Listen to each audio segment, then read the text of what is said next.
Welcome friends, আজকে 12 ফেব্রুয়ারি 2024 মধ্যশিক্ষা পর্ষদ থেকে অত্যন্ত গুরুত্বপূর্ণ একটি বিজ্ঞপ্তি দিয়েছে। উচ্চ মাধ্যমিকের মতোই বোর্ডের যে সমস্ত পরীক্ষার অ্যান্সার স্ক্রিপ্ট ইভ্যালুয়েশন এই সমস্ত প্রক্রিয়ায় ছুটির দিনে যারা ডিউটি করবেন তারা কম্পেনসেটরি লিভ পাবেন। দেখুন সেকেন্ড প্যারাগ্রাফে যেটা বলছে যে কোন তারিখগুলো পরিষ্কার উল্লেখ করে দিয়েছে। 18 ফেব্রুয়ারি যেটা সানডে আছে, 25 ফেব্রুয়ারি সানডে আছে, 26 ফেব্রুয়ারি শবে বরাতের ছুটি আছে এবং 8 মার্চ শিবরাত্রি ছুটি আছে।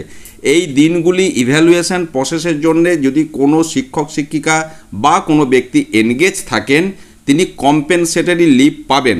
তারপর এই বিষয়ে কি বলা হচ্ছে, এই কম্পেনসেটরি লিভ পাওয়ার জন্য ওই দিনেতে আপনাকে সেই ডিউটিটা পালন করতে হবে।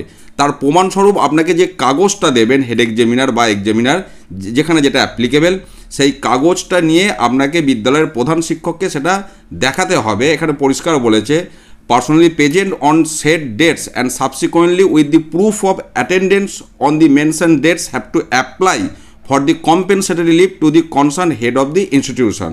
তিনি আপনাকে একটি কম্পেনসেটরি লিভ দেবেন ওই দিনটির পরিবর্তে বা দিনগুলির পরিবর্তে এক বা একাধিক।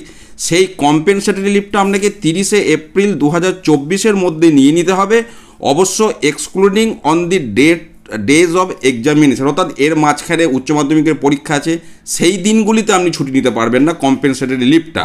ওই দিনগুলিকে বাদ দিয়ে 30 এপ্রিলের মধ্যে আপনাকে এই ছুটিটা নিতে হবে এবং বিদ্যালয়ের প্রধান শিক্ষককেও এই মর্মে নির্দেশ দেওয়া হচ্ছে যাতে করে প্রত্যেকে কম্পেনসেটরি লিভটা ঠিকঠাক পায় সেটার দিকে লক্ষ্য রাখতে এই বিজ্ঞপ্তি আজকে মধ্যশিক্ষা পর্ষদ থেকে পাবলিশ করেছে।